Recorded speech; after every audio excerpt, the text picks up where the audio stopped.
Hola a todos, muy buenas noches. Gracias por estar acá. Bienvenidos a la tercera charla de este desafío a Unplastify Clubes. Estamos en la charla número 3 de esta fase que se llama Bordo con Unplastify. El tema de hoy son perspectivas del foil, que es esto que nos flashea tanto, que nos sorprende y nos gusta. Tenemos unos exponentes y un moderador de lujo, así que nada, esperemos que disfruten. Nos pueden ir contando de dónde se conectan, pueden ir haciendo preguntas durante la charla que después vamos a hacer al final. Así que nada, paso a contarles un poco del desafío, de lo que hacemos nosotros en Unplastify, que somos una empresa social que lo que busca es reducir el uso del plástico, porque la relación humana con este material está fuera de control. El problema no es el material en sí, sino el uso y el abuso indiscriminado que está ocurriendo en todo el mundo. Entonces, creemos que la solución está en prevenir su uso y concientizarnos y reducirlo. Entonces, con el apoyo de Eleven Sabor Racing, hicimos este desafío, Unplastify Clubes 2021, con Argentina, Chile, Colombia, Perú y Uruguay, que tiene 3 fases. La primera es a bordo con Unplastify, que son estas charlas en vivo que estamos teniendo, que, bueno, como ya mencioné, estamos en la tercera. El entrenamiento Unplastify, que ya arrancó, que es un proceso de desplastificación para los clubes náuticos. Por suerte están proponiendo cosas muy copadas y están haciendo actividades divertidas, así que gracias a todos los que se suman.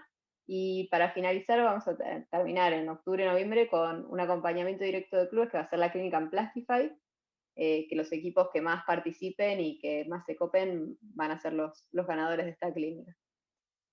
Así que bueno, vamos a ir directo al tema que nos ocupa hoy, con nuestros oradores de lujo, que son Víctor Díaz de León, de Venezuela, representante de la clase MOD, Domi Nupel, de Uruguay, que fue representante de Uruguay en Tokio 2020, y Machi Contesi, que navega en MOD también y participó este año del circuito de 69 este.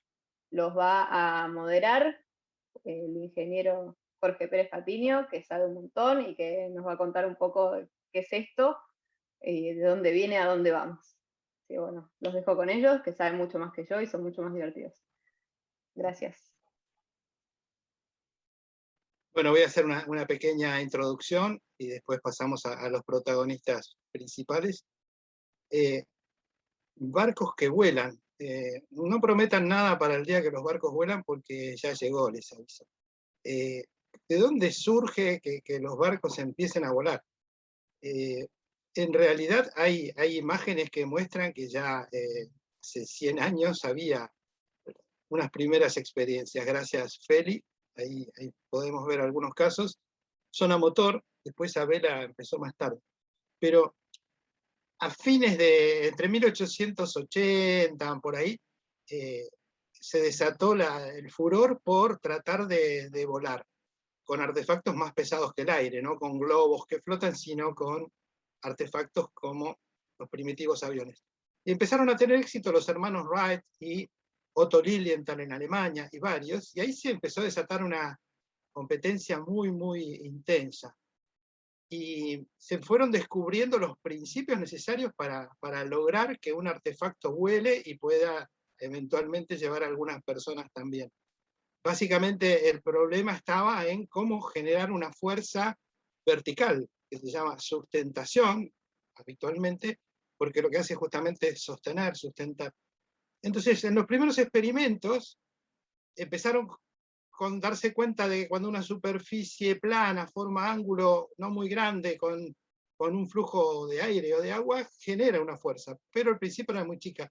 Después se dieron cuenta que si la superficie era curva generaba más fuerza, empezaron a cambiar la forma de la superficie, bueno, empezó a desarrollarse aceleradamente la aeronáutica. Y alguien dijo, ¿por qué no aplicar esto al agua? Entonces lo que se aprendió de la aeronáutica era que ¿qué hace falta para volar? Para volar, bueno, hacen falta alas, que justamente se empezó a mejorar los diseños, Y desde el punto de vista físico, sin entrar en grandes detalles, para poder tener esa fuerza que nos sostenga, necesitamos, por un lado, el ala, y el ala o las alas tienen que tener una determinada área.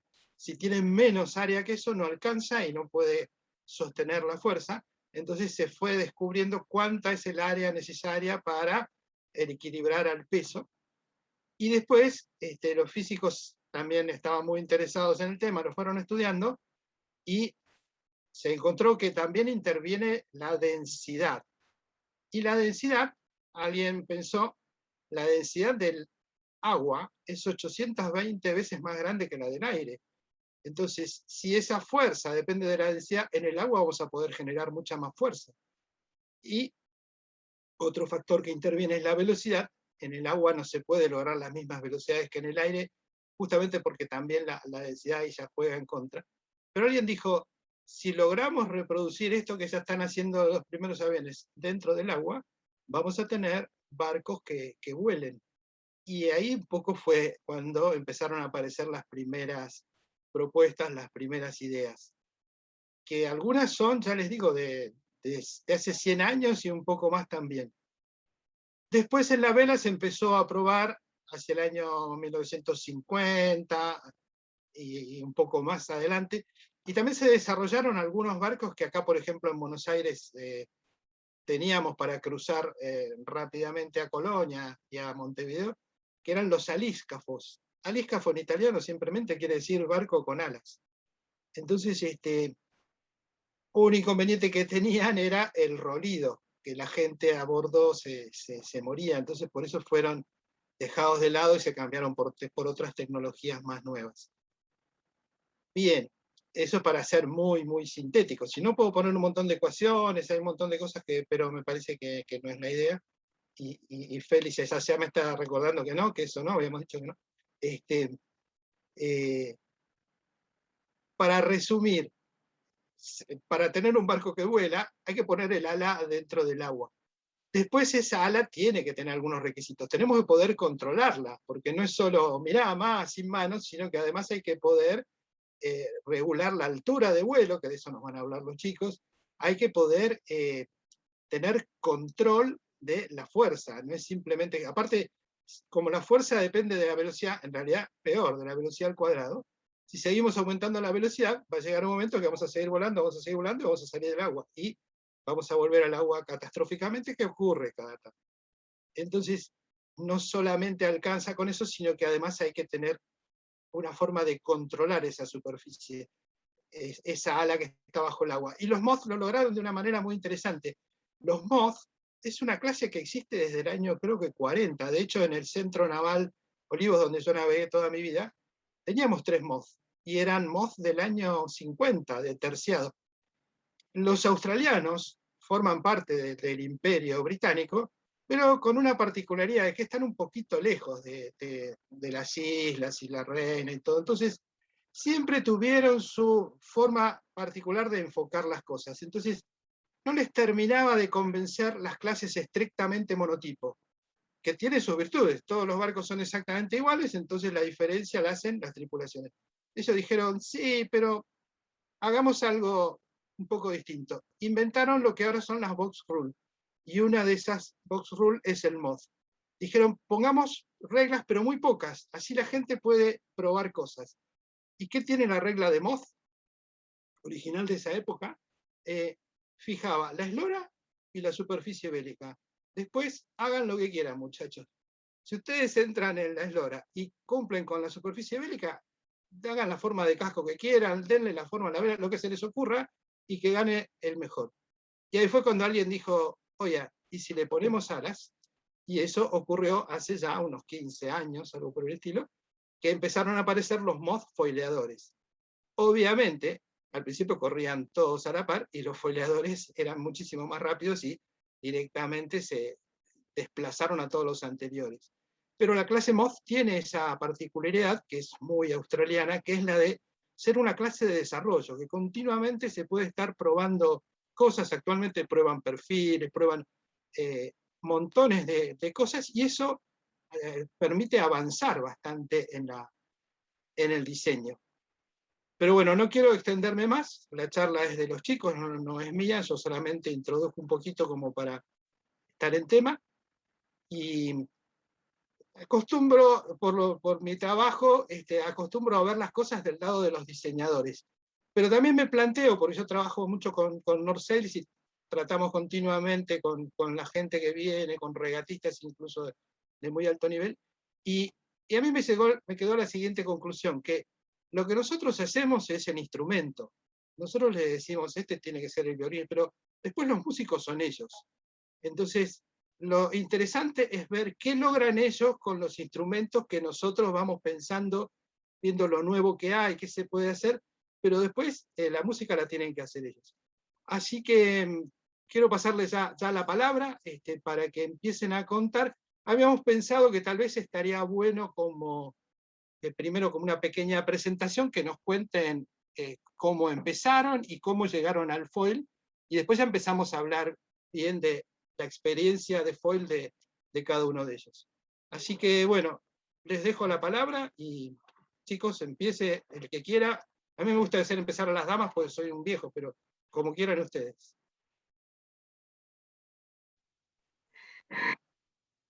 Bueno, buenas tardes a todos. Tomo la posta entonces, ¿cómo andan?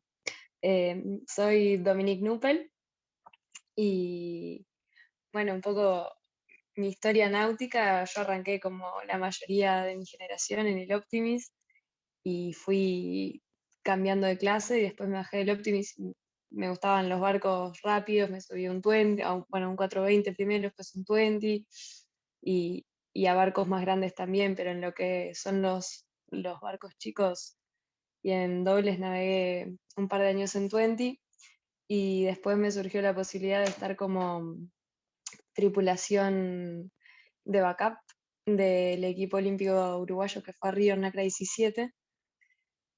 Y bueno, en ese momento todavía no se sabía mucho si el foil, o sea, si el futuro NACRA 17 iba a evolucionar, iba a ser con foil o no, pero yo tenía claro que después de Río, que era suplente, quería hacer una campaña, hiciera un foil, muchísimo mejor, porque me encantaba el desafío de aprender a volar y de aprender a navegar esos barcos que, bueno, que se estaban poniendo un poco de moda, por decirlo de alguna forma. Así que ese fue un poco como mi inicio en el foil. De momento, nada, en 2017 cuando se lanzó la clase Nagra 17 Foiling, fue que compramos el barco para arrancar la campaña y aprender a navegar, a ver cómo era eso.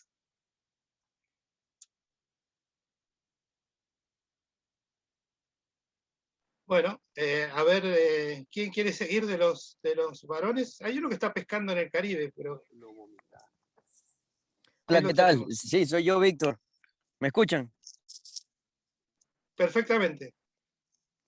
Bueno, muchas gracias por invitarme. Mi nombre es Víctor Díaz de León.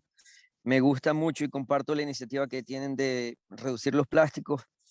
Yo soy venezolano, empecé a navegar en Venezuela en Optimist, luego navegué Sunfish, un poco de Laser. Me fui a estudiar a Estados Unidos, navegué en la universidad en Estados Unidos y luego de eso me quedé en Estados Unidos y me dediqué a la vela o a la náutica profesional. Navego en J70, Megues 24, Echels, un número de barcos distintos. Y sin duda alguna mi barco favorito es el Moth, que tiene foils, y es el tema que vamos a estar tocando hoy. Tuve la suerte de que un grupo de amigos empezó a navegar en Moth y uno de mis amigos me prestó su barco y desde el momento que me prestó el barco quedé enamorado y no gasté ni un centavo hasta comprarme un barco para mí. Eh, Me encantó el aspecto de que el barco es tridimensional, en el sentido de que no solo vas en el agua y en la escora, sino que también vuelas y tienes que controlar la altitud del vuelo. Y nada, me parece un aspecto increíble.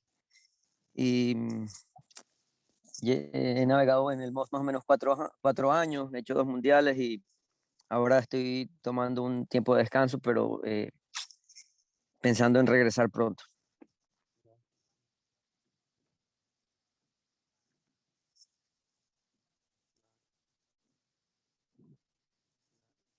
¿Aló? ¿Aló? A ver, perdón, como introducción estuvo muy bueno, no me di cuenta que estaba muteado y estaba moviendo los labios. Como introducción estuvo muy bien, te agradezco. Y ahora, Machi, no tenés escapatoria, te vas a tener que hablar. No, ahora me toca. Sí, la verdad que bueno, es un honor estar en esta charla al lado de Dominique y Víctor, campeón mundial de J70, integrante de Copa América, me siento halagado. Gracias, Y Machi. bueno, como los chicos, arranqué a navegar en Optimis de chico, y bueno, fui pasando por las distintas clases, pasé al 29er, pasé por Nacra 15, 49er, y bueno, MOS también. Mi primera experiencia con el MOS fue a los 15 años, recién bajado de Optimis, me prestaron uno y desde el primer instante dije, wow, esto es el futuro, tengo que de alguna manera navegar acá. Así que bueno, tuve la suerte de que mi papá compró uno, lo empezamos a compartir y después se dio cuenta que se lo usaba más yo que él, y me tuvo que comprar uno a mí y empezamos a ser competidores entre nosotros. Así que eso fue como arrancamos y ahora sigo navegando, el tiempo compartido con el 49er, que tenemos una campaña olímpica con mi hermano que nos ocupa la mayor parte del tiempo, pero me encanta como para desenfocar y tener nuevas habilidades que me ayuden en este camino. Y bueno, este año tuve la suerte de poder tener una experiencia en el 69F, que es este nuevo monocasco foileador, que bueno, es para una tripulación de 3 o 4 personas, y la verdad que la dinámica me cambia mucho a comparación del MOS, que es un barco en el que vos tenés que hacer completamente todo, a tener que compartir tareas y compartir la sensación de volar en el aire y tenerla coordinada entre varias personas, que es un desafío muy grande. Tuvimos una curva muy vertical, pero aprendí un montón de cosas que después las pude también trasladar al MOS como nuevos progresos o nuevas sensaciones que también quería tener para poder lograr ir más rápido, que en estos barcos foileadores las diferencias a veces tan pequeñas en algunos seteos o en el material hacen diferencias en velocidad tan grandes, y eso es muy emocionante también, el poder hacer avances tan notorios en velocidad con variaciones muy chicas en la táctica de cómo serían los barcos. Así que eso es un poco también lo que me atrae, lo que me atrapa a seguir en estos barcos. Bien, muchas gracias, Machi. Bueno, ahora pueden ir hablando juntos o como les parezca. La pregunta es un poco más general. ¿Cómo es el tema de aprender a foilear? Porque hay que aprender de nuevo, o sea, es aprender otra cosa. Como bien dijo Víctor, una parte muy importante es el tema de la tercera dimensión, de controlar la altura. Por ejemplo, cuando hay mucho viento, yo hablo de lo que fui analizando de Copa América y demás, uno de los modos que tuvieron que ir perfeccionando es el skimming mode, el modo de volar lo más bajo posible cuando hay mucho viento, porque si no el barco también se les descontrola. Pero además cuando hay viento hay ola, entonces tampoco se puede volar muy bajo. Y una de las habilidades que tuvieron que desarrollar es la de controlar la altura de vuelo, ¿no? La tercera dimensión. Y otra, comento como para dispararles un poco, y después ustedes comenten su parte, es el tema de las orzadas y derivadas, ¿no? Pero vamos primero a lo de la tercera dimensión. A ver quién quiere hablar.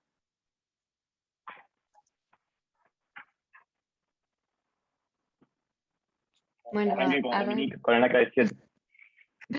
arranco si quieren.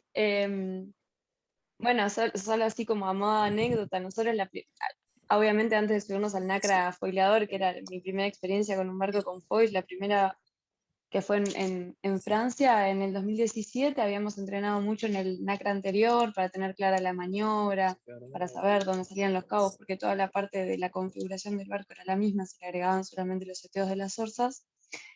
Y bueno, nos encontramos en esa situación de estar arriba del barco, vieron con los catamaranes, uno les fila las velas y quedan ahí modo paseo, puedes hacer un picnic perfectamente, y dijimos, bueno, ¿y ahora qué hacemos? Porque esto tiene que arrancar a foilear.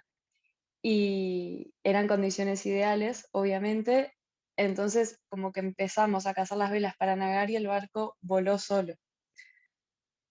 Muy fácil, bárbaro. Después nos empezamos a dar cuenta que, bueno, hay muchísimos diferentes configuraciones. Unas en las que es más fácil volar, pero que de repente no hace que la velocidad final sea la mejor. Nada, te facilita el vuelo, pero no puedes acelerar o no puedes hacer el rumbo que vos querés. Y así, bueno, fuimos aprendiendo un montón y ajustando a lo largo de estos años. Lo que comentabas hoy al principio en la introducción sobre que el lift o el foileo también se genera por la densidad del fluido en el que se mueven los foils. También aprendimos a lo largo de esta campaña que esa densidad de fluido también cambia con la temperatura del agua te cambia muchísimo, entonces hay como muchos factores que de repente en otros barcos uno no tiene en cuenta, que todo el tiempo tenés que estar como modificando, y obviamente nosotros tratamos de ser lo más prolijos posibles para, en cuanto al aprendizaje, de llevar las tablas, de hacer un análisis de todos los días, de las condiciones del día, de la ola, y de los seteos del barco que teníamos, y las conclusiones para poder ir avanzando día a día en base a esas tablas, porque bueno, teníamos un montón de datos que antes en otros barcos en los que habíamos navegado nunca los habíamos tenido que considerar. Y el NACRA en particular es un barco que no foilea de ceñida, no foilea no porque no pueda, sino porque no rinde. No haces un buen BMG, tenés que ir muy derivado, capaz que sí vas rapidísimo. Es verdad que te agrega herramientas, porque vos podés llegar de repente pasado un leyline y decir, ok, derivo y foileo, pero no es algo que se haga en todas las ceñidas. Y bueno, un poco eso, como que un montón de factores que le fuimos agregando a lo que era el entrenamiento, sumado a las velocidades, ¿no? Un barco cuando foilea va muchísimo más rápido y genera que, en lo que es el NACRA en particular, todo es, supongo que en los otros barcos también, ¿no? Pero no tengo experiencia, así que no lo puedo decir, pero toda esa agilidad se traduce a agilidad física y entrenamiento físico. El- para, Como para dar un ejemplo, nosotros para regular los foils, que los regulamos de forma independiente de ambos cascos, o sea, la parte de las orzas, los timones se quedan fijos. Se pueden regular en el agua, pero no navegando. Para regular los foils tenemos los seteos, que con un cabo podemos agregarle o sacarle rake para que el barco vuele más o menos, pero nuestros pesos arriba del barco, al ser un barco tan chico y tan liviano, también te modifican esa inclinación. Entonces vos podés caminar hacia adelante o hacia atrás y generar ese cambio de inclinación o de incidencia con el agua, por decirlo de alguna forma, y generar más vuelo o menos vuelo. Bueno, entonces como que todos esos factores fueron los que fuimos agregando a nuestra rutina y que cambiaban con cada condición, porque una de las cosas que más influye es la ola, ¿no? Uno con agua plana, ese cambio de inclinación del foil o cambio de incidencia con el agua, casi que no lo tenés que hacer. En cambio con ola sí, ya se vuelve muchísimo más complejo.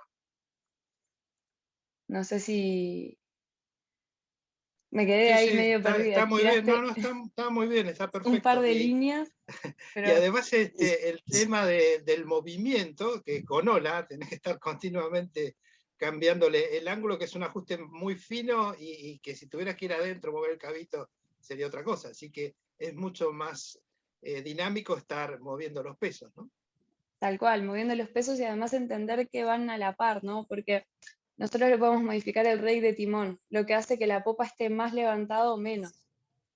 ¿Eso qué hace? Ya que tu punto de partida, el ángulo de tu orza sea diferente con el agua. Entonces, capaz que el 1 con una inclinación de timón es 1 grado, pero con otra inclinación de timón o con más rake, capaz que no es 1 grado, capaz que es menos. Entonces, bueno, todo eso como que lo fuimos aprendiendo sobre la marcha, y sobre todo lo que más nos ayudó fue llevar notas y anotar. Nos hemos pasado entrenamientos enteros de anotar todas las configuraciones del barco y bueno, después sentarnos y analizarlo.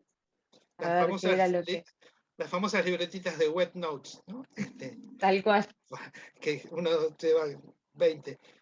Bueno, ahora cuéntenos un poco del Moth. El Moth tiene automatizado el tema del alerón, pero bueno, no es cuestión de que anda todo solo, ¿no?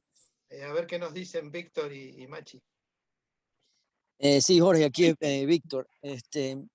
Me parece que tu pregunta es muy oportuna de que qué hay que aprender para aprender a volar y para entender los barcos voladores. Yo pienso que lo más importante es entender el control de vuelo de cada barco. Por ejemplo, el de Dominique, que es el catamarán, usa como control principalmente el peso y así regulan el ángulo del foil. El Moth, como lo dices tú, es automatizado, que lo podríamos comparar más a un avión. Tiene el alerón o foil, tiene un alerón o un flap, perdón. El foil tiene un flap en la parte de atrás que está conectado a la varilla que ven en la prueba de los Moss. Mucha gente me pregunta, ¿qué es esa varilla? Bueno, cuando el barco empieza a volar y sale del agua, la varilla por gravedad va hacia adelante. Cuando la varilla va hacia adelante, estando conectada al flap, mueve el flap hacia arriba y hace que el barco se regule y no salte del agua. Bien. Machi, ¿qué podés agregar? Sí, así es. Y además de lo que dice Víctor, tenemos bueno, el control del ángulo del timón, que como decía Dominique, termina incidiendo sobre todo la dinámica del barco. Y bueno, sobre los controles de la varilla, también tenemos control sobre la sensibilidad de la varilla, el seteo de vuela o medio, el ride high se llama, y mil cosas más. Siempre hay nuevos inventos en la clase que agregan nuevas componentes que ayudan a que mejoren la velocidad de los barcos. Un tema crítico, no sé, corríjanme ustedes si no están así, es el tema de cómo derivar, especialmente en los catamaranes, ¿no? Si uno lo deriva un poquito más rápido de lo que corresponde, catapulta. Si uno, yo he visto regatas acá en la Semana de Buenos Aires con 20 nudos y que seguían todos de largo esperando que calmara la rachita para derivar, porque si no, catapultaban y de golpe se pasaban del barlovento y del ala. No sé si en el Moth están así, pero en los catamaranes sí, ¿no, Domi? Sí, tal cual. Incluso en otros catamaranes capaz que no es tan crítico, se puede controlar un poco más. La forma de los foils que tiene el Nacra hace que no es un foil que cuando empieza a perder, digamos, baja lentamente. Entra en pérdida y el barco queda totalmente en el aire y caes a seco. Esa es como uno de los cosas más difíciles a controlar del foil en particular del Nacra, que es bastante delicado en ese aspecto, ¿no? Que uno, uno siempre lo quiere llevar más al límite para poder ir más rápido, pero bueno, eso te pone en el riesgo de nada, de que entre en pérdida y de que te caigas. Y una vez que te caes, el siguiente paso es que se entierra el barco de trompa. No pasa de repente como en el Nacra anterior que vos para derivar tenías que ir con todo el peso hacia popa, porque si el barco enterraba la proa. En este, si vos derivas con mucho rate, nada, sale volando, el siguiente paso es enterrarse y ahí, bueno, además de que seguramente pierdas posiciones, te puede pegar un palo bien feo. ¿Cómo es en el Moth? ¿La derivada es más controlable? ¿Cómo es el asunto? Y en Moss, sí, tenemos bueno, la derivada y la orzada. La derivada es un poco más controlable que la orzada, en el caso específico del Moss. Pero me parece que en ambos casos es de todas formas más controlable que en el Nacra por el sistema de la varilla que nos ayuda a mantener el vuelo muy bien. Pero bueno, ya sea de ceñida a popa, se hacen un montón de variaciones en el control de vuelo para acoplarlo a la ola, que ahora ya no es más frente, sino de popa que el barco acelera mucho en velocidad y por eso generas más lift, entonces hay que hacer que vuele más bajo y acomodar el ángulo del timón para tener menos drag. Y bueno, todo conlleva a tener una nueva dinámica del barco para que pueda seguir yendo rápido. El problema está, bueno, en la orzada, cuando el barco tiene mucha potencia, más cuando hay viento, más que nada cuando hay 17 nudos para arriba, 15, 17 para arriba, que de repente filando toda la mayor no se puede contrascorar el barco, como se ve mucho en el MOS, que se lleva siempre contrascorado para tener un mejor momento aerizante. Filando toda la mayor no se logra la contrascora que necesitas para orzarlo y bueno, ahí es cuando estás en un problema que no podés orzar. Y además, si orzás muy de golpe, la fuerza centrífuga del mástil, el centro de gravedad del mástil, te tira a tumbar. Si en la curva la punta del mástil tiende a caer a sotavento si le das un volantazo. Tiene que ser todo muy cuidadoso, ¿no? Que es parte del aprendizaje, o sea, hay que aprender a hacer otra cosa totalmente distinta que la navegación habitual. Sí, sí, tal cual, la orzada tiene que ser súper delicada, que las fuerzas centrífugas, en serio, que te saca. Yendo a un día de mucho viento, a 30 nudos, una orzada es duro. Víctor tiene seguro mucha más experiencia que yo en esto, que tiene más años sobre la clase. Yo creo que lo explicaste muy bien, hermano. Algo que yo siempre tomo en cuenta antes de orzar o derivar es que trato de ir lo más rápido que pueda y siento que mientras más rápido vas, más fácil se hace quitarle poder al barco cuando sueltas la vela porque el viento aparente está más en la proa. Muchas veces si vas lento, cuando sueltas la vela y derivas, lo que haces es ir de reach con la vela perfecta para darle más poder al barco, entonces te volteas hacia sotavento o te tumbas hacia sotavento. Entonces yo siempre trato de ir lo más rápido posible para que cuando suelte la vela, el barco pierda poder porque el viento aparente está muy a la proa. Entonces para darle poder tienes que cazar como para ceñida. No sé si me escucharon. Sí, sí, sí, perfecto. Bueno, no sé, ¿nos quieren comentar algo un poco más de las sensaciones, de lo que implica correr en una clase foileadora? Es algo realmente... además, cuando después vuelven a un barco normal, porque los invitan o algo, el mundo está en cámara lenta, ¿no? Uno tiene el doble de tiempo para cazar, para hacer todo, y parece que toda la gente alrededor se está moviendo en cámara lenta. A nosotros nos pasaba cuando empezaron a aparecer los 470 y volvió, pero a ustedes debe ser todavía muchísimo más intenso eso. Sí, sí, Para mí la sensación de regatear y estar volando es increíble. Como tú dices, todo pasa rapidísimo y no tiene comparación. La adrenalina es lo máximo. Y nada, sin duda, para mí lo más divertido y la mejor clase que he navegado ha sido el MOS. Y no sé si ustedes quieren agregar algo. Sí, a mí yo lo conté del 69F, que también es un barco hace con foil, pero tiene una dinámica un poco distinta, porque en el 69F la altura de vuelo viene dada por el área de foil que esté sumergida. Entonces cuando el barco levanta, hay menos área sumergida, entonces el lift disminuye y el barco cae por gravedad. Y bueno, trae otra dinámica que es como si fuese un control pasivo. Pero la realidad es que una vez que está arriba de los foil, todos los barcos foileadores se vuelven bastante parecidos en cómo manejan los aparentes y cómo tenés que manejar las presiones para poder hacer esa maniobra de orzada derivada, que capaz en barcos convencionales son muy fáciles, pero acá se vuelven difíciles. Ni hablar de trabuchadas y viradas si las queremos hacer en el aire, ¿no? Bueno, ahora me parece que las organizadoras tenían algo que comentar, ¿no? Sí, ahora, gracias chicos por todo lo que compartieron. La verdad es que yo todavía no probé ningún barco foileador y tengo ganas, así que ya me tocará aprender.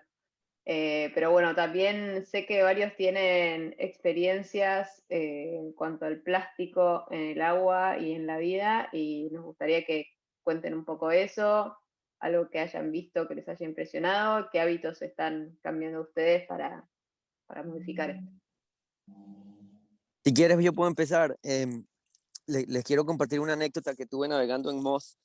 en Miami, recién cuando estaba empezando, iba muy rápido de empopada, probablemente a 28 nudos de velocidad, y de repente paré en seco y bueno, yo salí volando, me pegué contra el obenque o la jarcia, no sé cómo le dicen, y me hice daño, no supe qué pasó, y cuando nadé hacia el barco me di cuenta que me había llevado una bolsa plástica por el medio, y eso me hizo parar en seco, hacerme daño y también me destruyó los foils del Moss. Entonces, bueno, yo he tenido he tratado siempre de ser muy consciente y usar menos plástico, pero eso fue como un despertar de que, wow, tenemos demasiado plástico en el océano, y si a mí me afecta navegando en mi Moss, ¿cómo le afectará a los animales que viven en el océano? Y nada, fue una experiencia que me abrió los ojos un poco, y he tratado de cambiar mis hábitos para usar menos plástico. Me parece que como navegante una manera muy fácil de empezar es tratar de eliminar las botellas plásticas que compras y nada más usas una vez. Es muy fácil tener una botella que puedas reusar y rellenar con agua. También en Estados Unidos hay muchos supermercados que te preguntan si quieres bolsas plásticas o bolsas de papel, y a pesar de que es algo tan fácil elegir la bolsa de papel, la mayoría de las personas eligen la bolsa plástica. Entonces, me parece que tenemos que tratar de educar a las personas y incentivar a que usen menos plástico. No sé si me escucharon. Sí, perfecto. No sé, Felicita, si querés seguir vos ahora. No, gracias Víctor, y no sé, Domi, Machi, alguno que nos cuente algo, que sé que ustedes tienen cosas para contar también. Sí. A mí me pasó lo mismo que a Víctor, que varias veces me la he pegado con cajones de plástico de pescadores o bolsas plástico grandes, que el barco se frena en seco y vos salís volando y no sabés qué pasó. De repente apareces en el agua. Y por suerte tuve la suerte todavía de no haber roto ningún foil, pero mi hermano y mi papá ya les pasó y no es nada lindo. Y la verdad que sí, a mí también me causó, como a Víctor, una sensación de que hay que despertar, de que de repente el plástico en el agua es un montón y que te afecta, o sea, totalmente, directamente en esta parte navegando, pero a toda la flora, la fauna y a todos en realidad. Entonces, bueno, o sea, básicamente lo que dice Víctor, son acciones muy fáciles las que se pueden hacer, de usar menos plásticos, de cambiar a botellas reutilizables, las bolsas de plástico a de cartón, o intentar ni siquiera usar bolsas. Son todos hábitos fáciles de cambiar, pero que a veces, como pasan a un segundo plano en nuestras vidas cotidianas, no le damos importancia. Y creo que en estos momentos hay que empezar a darles importancia, porque puede que sea muy tarde dentro de no mucho.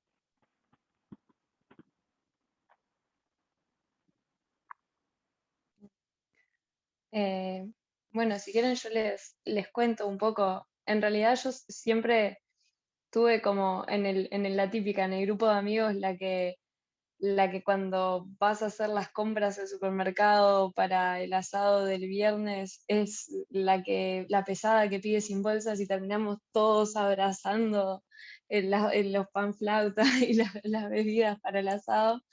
Siempre es el chiste que, bueno, que en mi grupo de amigos me hacen de toda la vida, que no me querían llevar al súper porque no pedía bolsas. Ahora, por suerte, eso es más normal porque ya la bolsa la tenés que pedir y te la cobran. Entonces, bueno, es como que te agrega algo. En el agua, obviamente pila de veces, sobre todo en el Río de la Plata, que no las ves porque venís navegando y de repente sentís una vibración o algo, y nosotros tenemos la posibilidad de escorar el barco y dejar una orza fuera del agua, un fuelo fuera del agua, y ver que de repente tenés una bolsa enganchada y no sabías por qué no estabas pudiendo navegar, y era por eso.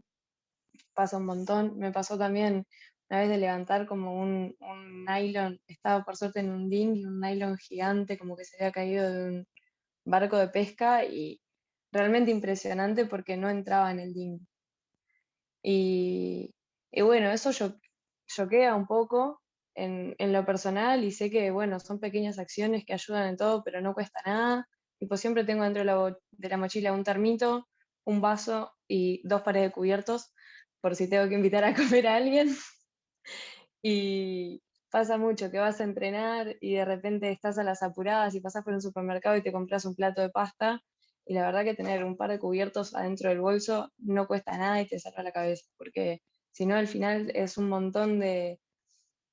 Son pavadas, pero que en el día a día suman, la verdad. Así que, bueno, como consejo yo recomiendo eso, el kit para el picnic es fundamental, me parece, dentro de lo que siempre tenemos en la mochila. Y bueno, a mí me ha sido súper útil.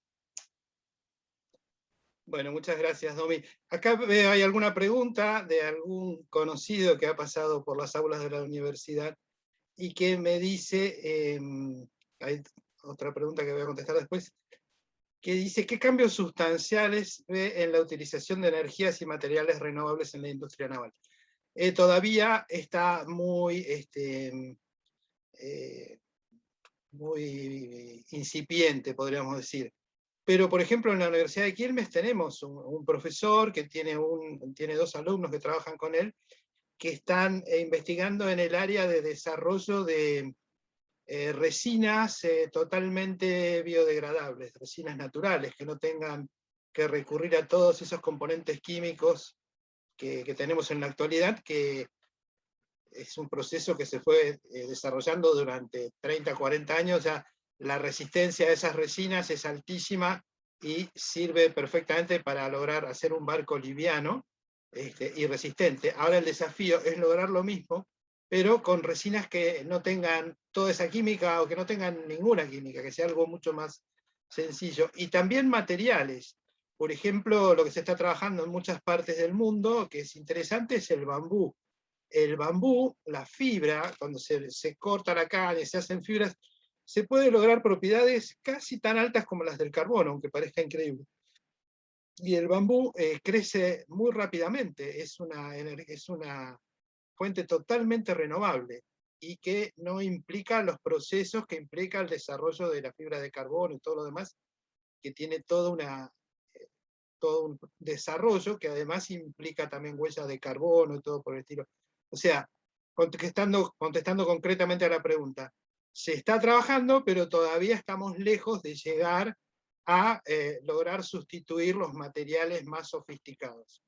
Y también se está trabajando mucho en cómo reciclar barcos viejos, porque vemos barcos que son del año 70, de fibra y demás, que a veces están sin... Bueno, ¿qué hacemos con eso? ¿Lo trituramos? ¿Lo podemos recuperar?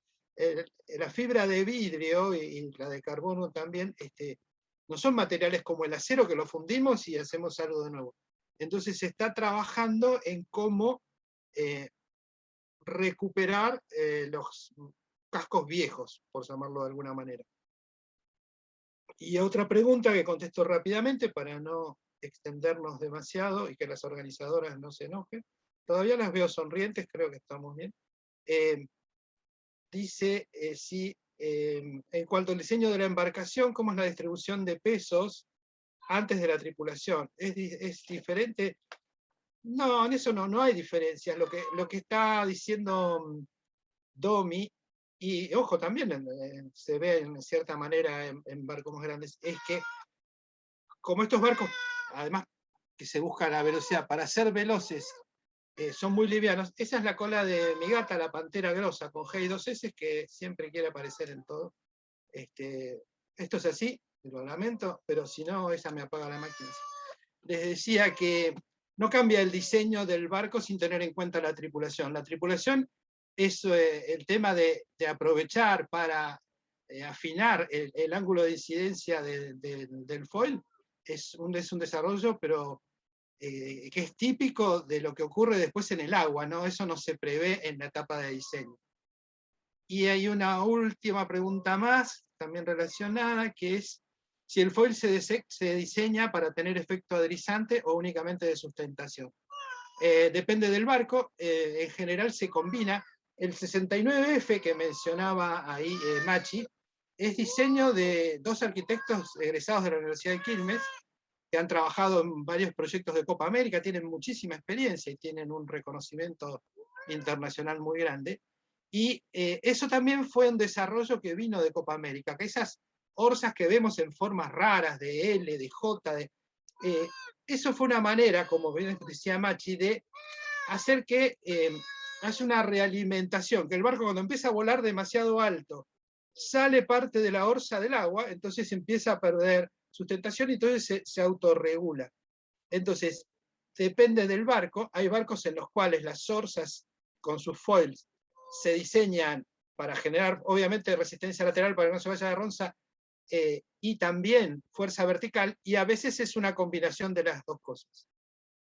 Creo que con eso he respondido y les paso el control a las organizadoras. Bueno, gracias Jorge, gracias chicos por todo lo que nos contaron, lo que aprendimos, y gracias sobre todo por ser ejemplo de lo que deberíamos estar haciendo todos. Domi, súper embajadora en Plastify, y su kit desplastificante, buenísima idea, que a veces no se nos ocurre. Gracias Víctor y Machi también por sus experiencias. Bueno, nos queremos invitar, ya que estamos, a la próxima charla de A Bordo con Unplastify, que va a ser el 7 de octubre, y sobre experiencias olímpicas con oradores con mucha experiencia. Nada, que va a estar buenísima, así que espero que no se la pierdan.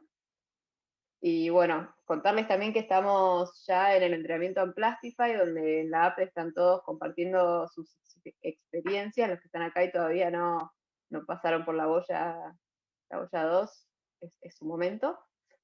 Bueno, no se va a mostrar. Y para los que están interesados y todavía no empezaron o no se quieren contactar, se están entrando recién ahora, tenemos nuestros tácticos, que varios están acá, que muchas gracias por acompañarnos. Cada país tiene el suyo, así que se pueden contactar con Cookie, Nacha, Tati, Gianpolo o Justi, para sumarse a esta regata que estamos corriendo todos y que esperamos que nos salga bien. Muchísimas gracias a todos por haber estado, y nada, nos pueden seguir en las redes, en la página, y muchísimas gracias a las federaciones y a los clubes que nos están acompañando en esta navegada.